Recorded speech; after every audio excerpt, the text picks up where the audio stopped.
Hey guys, so Samurai Shodown Volume 2 is out with Charlotte and Ginjiro out. They have their own special cards and some additional new cards that are in this banner specifically different from Volume 1. So we're going to take a look at all of their leader skills, cores, and all that good stuff to see how they stack up and if they're worth summoning for. I did want to mention real quick that the exhibition match is now unlocked. You could do that now after that long wait. So that's how you'll farm this to get enough tokens to get your boy Shiro Takasada Amakusa. This, I think I did better than I did last time. This guy. So I went over him in the first video, but now this is actually how you get him. I had some people curious how do you get him, so here you go. Farm all this stuff. You can get him for free. He's a really good character. But how good are the banner characters? So we'll start with Charlotte here. She's one of my favorite characters when I was a kid growing up playing Samurai Shodown in the arcades. I just thought her design was cool with the huge shoulder pads. I just love huge shoulder pads. That's why I like Blizzard art so much. Okay, so her leader skill increases yellow element fighters' attack by 25% and decreases damage received from purple element enemies by 25%. If I could say those last couple words. That's not that great of a leader skill. You'd want more attack, if anything, of course, and then you don't want your defensive stats that you would get just to be catered specifically to a specific unit. Yeah, this can counter certain units, and purple is a popular one, so I could see some merit in that, but I'd rather just put it into more attack. Not the best. Okay, so her cores, she gets 12% blast skill, so that's good. Deals bleed damage equal to 2 times the remaining bleed damage and remove bleed effect upon landing a crit. So she's gonna have a lot of bleeds and crits, all that good stuff. Increases crit rate by 5% for 5 seconds for each attack. Results upon landing a critical hit. So see how those complement each other there. Here's her first move, which is a blast skill, so she gets that 12% damage increase. It inflicts damage and deals bleed. And that's really good, 32%. That's going to work with her cores there. Next one, inflicts damage and applies bloodshed to the target for 6 seconds upon a successful attack. So what bloodshed is, it deals bleed damage equal to 30% of attack every 1 second and decreases HP recovery by 80%. So no more healing for you. Another cool thing about this skill is that it can be used while being attacked, but not while you're being juggled, but only when you're like standing on the ground. Paul has something like this too.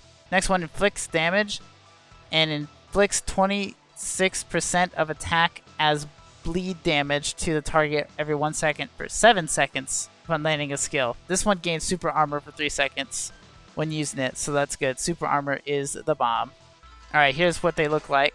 Looking cool with her cool stance and sword. That's her blast skill 1.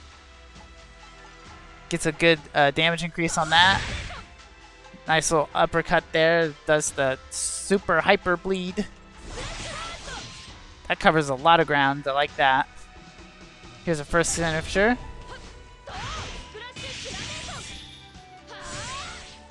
Really cool. Last one. This will be our special card one.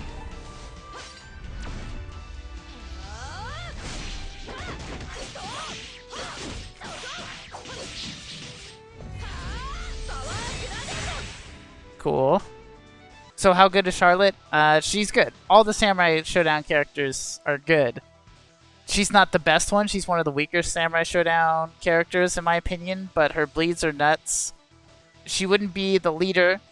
You could put her on the team, but I think she's going to be best put for like maybe one of the Link characters or something for one of your Samurai Shodown squads.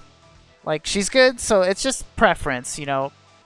But for me, I put her as a Link character in your Samurai Shodown crew. You know, you can always put her in like some kind of balanced team or yellow team like that too, of course. Just lots of options to consider. Alright. It's Ginjiro time. This dude's a beast. Spoilers, this dude's a beast. So his leader skill increases purple element fighter's attack by 30%, HP by 15%, and crit by 4%. That is like just an okay leader. you know me. I want it all in attack, dealing more damage. I don't need the HP. Core effects. Gets a power charge rate increase. That's good. He increases power by 1.5% every 2 seconds when it is 40% or less. Recovers HP by 2% every 2 seconds when power is 41% or more. So when his power gauge is low, it's going to increase by itself. And when it's above 41%, you're going to heal. It's freaking amazing. Next one, gains super armor for 5 seconds and recovers 20% of your HP immediately when attacked with 40% or less HP. And decreases damage received by 75% for 5 seconds. That's an crazy. That's. I was trying to say amazing and crazy at the same time, so it said in crazy. So I'm just gonna go with it. That's an in crazy skill. It does have a 1 minute cooldown, so you're basically only gonna use that once in a fight, because fights end pretty dang quick in this game. But that is a nuts one. Basically gives you a fresh start when you're getting whooped upon. Here is skills.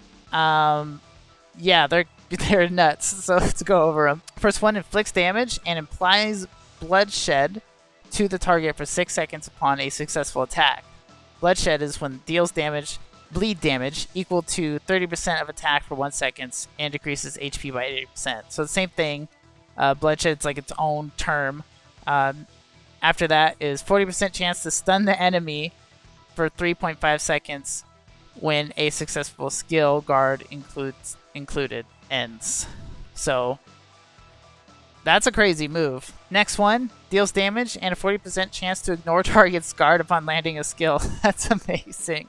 Especially in PvP, there's a lot of people who just, want to guard all the time, and pretty awesome just to take that option away and just chunk them. Does a lot of damage too. Next one, inflicts damage equal to 638% of attack to an enemy. Increases attack by 27% for 7 seconds and gains hyper armor. That's super and damage immunity for 3 seconds. That's incredible. Hyper armor is incredible.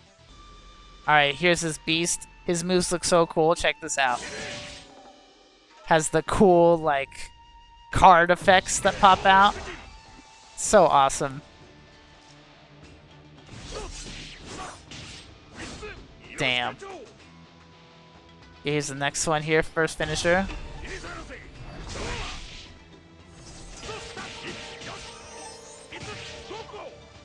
Such a good effect.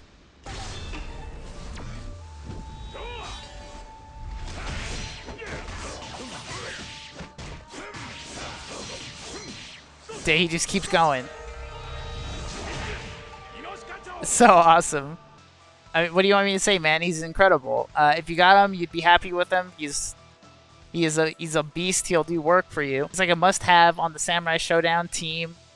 You wouldn't put him as your leader, obviously, but you'd put him on there because he just will do work. If you played during the Tekken event, I think of him as like the hooded Jin of the Samurai Shodown event, where it's like, you really want this dude. He's not going to be your leader, but man, you want this guy on your team if you're going to go for the Samurai Shodown squad. Here's the supers, really cool artwork.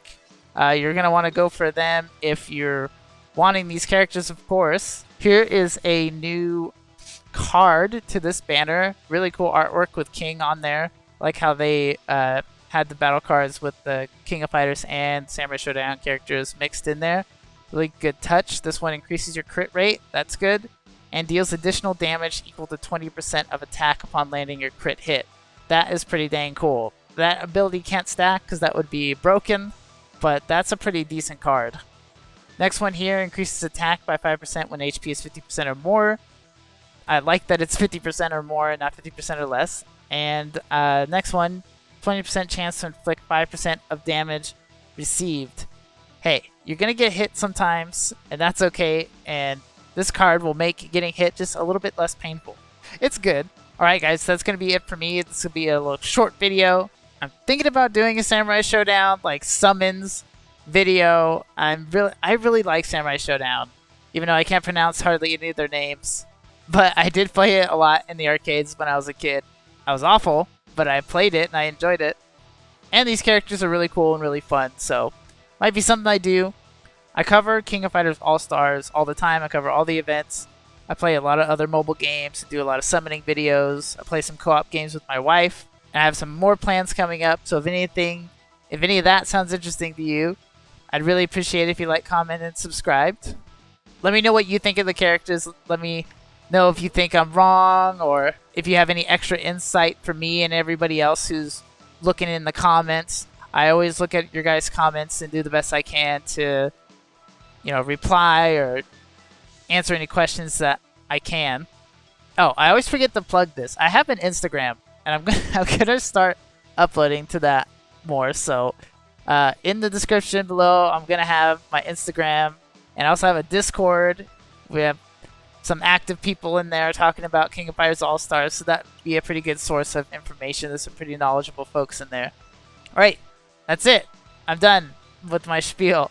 Thanks again, and good luck with your summons, and you have a blessed day, y'all.